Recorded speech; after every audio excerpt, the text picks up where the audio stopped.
priority phrase, but so they kind of emphasised certain parts of the freight service and gave it priority. And then, oddly enough, the Americans, not the British, the Americans gave the right to any relatives to bring the bodies of their loved ones back at state expense. So they spent the equivalent of something about $1 billion bringing back something like 100,000 men. And they put them in, I mean, obviously they've been buried for 3 or 4 years by then, and they put them in metal coffins, put them on boats. They took by train initially to the ports, and trains kind of onward travel in America, and brought them back at vast expense. So the railways even played a part in the last bit. Just a word one, I just thought it's worth explaining. I mean, how did I come across this?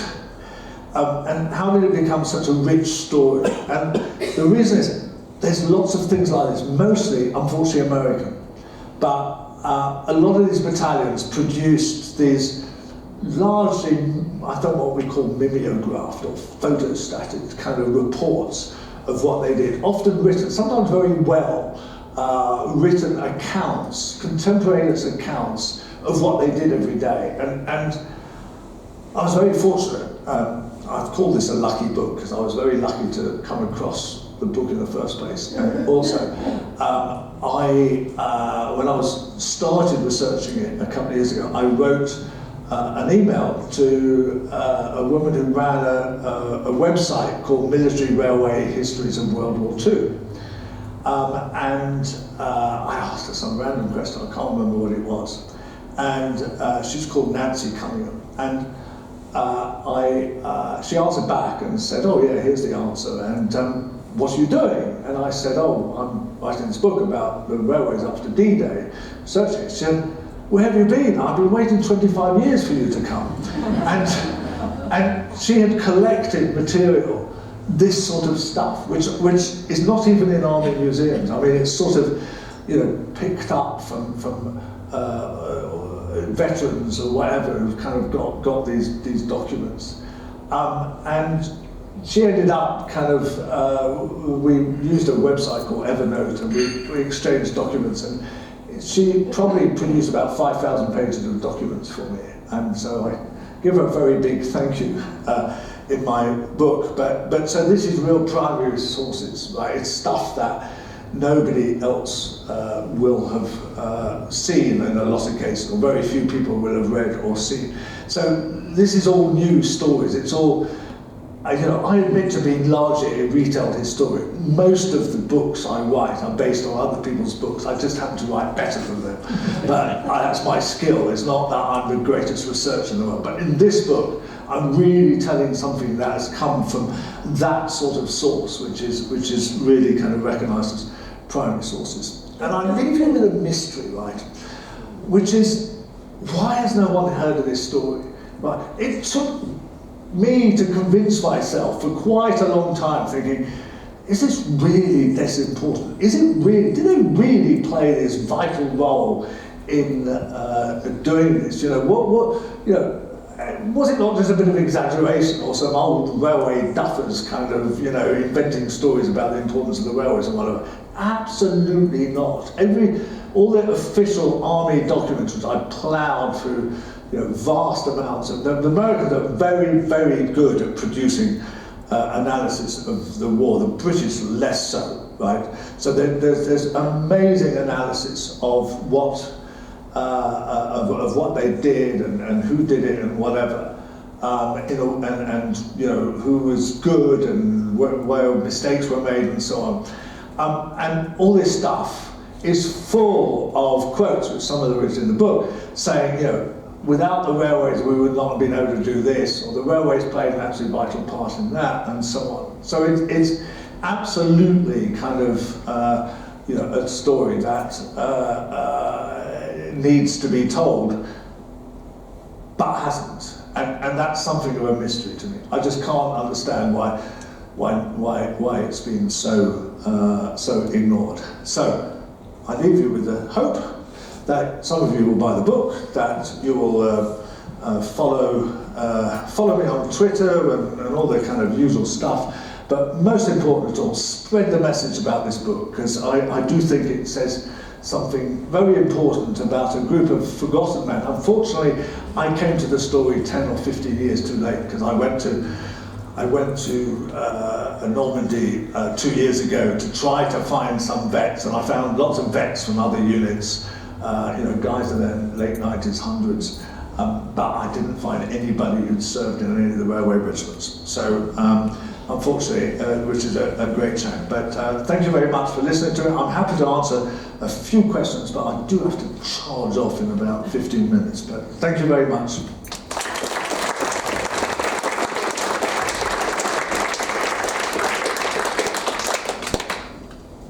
Thank you very much, I'm sure. It's absolutely fascinating.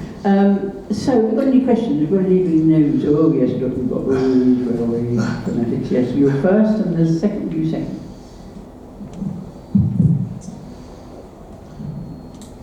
Thank you for a fascinating talk. I think it's generally held that damaged track can be replaced relatively easily.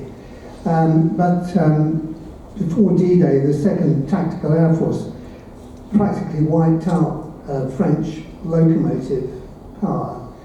I think you said they were replaced by, to some extent, British locomotives imported. Can you tell me something about those locomotives? There was about 1,000 UK locomotives and 1,000 American, some diesel, including some diesels, that did come across. They did find that even though they targeted, as you rightly said, they targeted locomotives towards them, and the French Resistance had targeted locomotives. They did find some rolling stock that had not been blown up, that was in working condition. Sometimes, they had blown up a locomotive and put it in the bottom of the round table and blocked off the other locomotives. And when they managed to unblock it, they found functioning locomotives. But they did bring over stock very quickly, as you suggest, and ultimately there was a couple of thousand locomotives they brought across. The total French locomotives, the figures are in my book somewhere, I think there was kind of half as many locomotives in France in 1944 as there had been in 1939. So yes, it was a key target.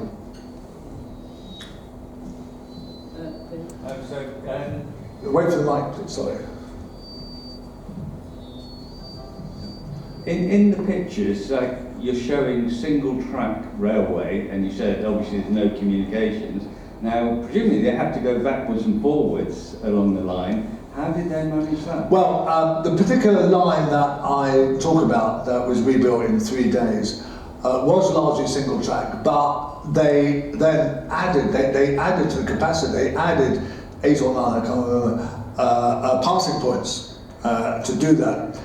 And also, they did the classic mistake that is made in kind of military railways, which is that they brought everything to Le Mans before they started kind of taking stuff back. And they had to close the line for southbound vehicles to enable some of the empties to be taken back. But they couldn't dare run both at the same time, even with those passing points initially, because they were too scared of a head-on collision. So they actually, after about 3 or 4 days, they closed the line, brought some empties back, and then reopened it. So yes, it's a good point. Of course, much of the French rail network was, of course, double track later on, but that particular line was single track through. And you can, as I say, you can go along it now and see the cycle route, and you can very much see it was a single track railway. Any other questions? Any questions? No? Well, thank you very much indeed. As Christian said, his book's here, so I'm sure some of you will want to buy it, and thank you all for coming. What about rail nationalisation? Yeah. Okay, one question on that. All right.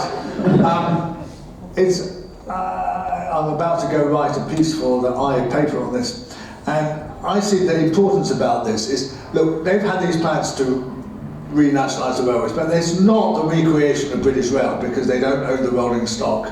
There isn't a kind of, there's no possibility of ever owning the rolling stock. They've broken up the engineering companies. It's very difficult to recreate something like British Rail. But what the important thing they're doing, which is the correct thing, is they're bringing track and train together so that there will be an integrated organisation where decisions about what track to repair, what line to close while repairs are carried out will be taken by one organisation, and that's right. But I see the importance of this as why it's hit the paper so strongly. It's kind of emblematic. It's a kind of reversal of privatisation, which is really the first significant reversal of privatisation since Mrs. Thatcher's days. And even though I don't think it's going to solve the problem of the railways overnight, it's a much more rational way of running the railways. It will kind of lead to improvements. It will lead to some saving of money. It will lead to a kind of easier way for the government to determine rail policy and so on. So it will be a good thing.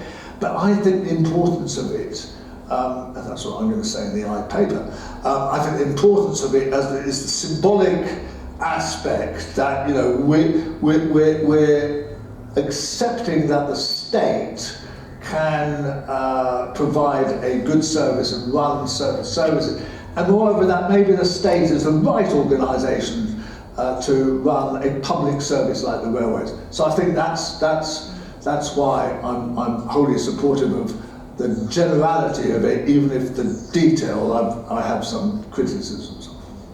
There we are. My one question. I could talk all day about that, but unfortunately I can't.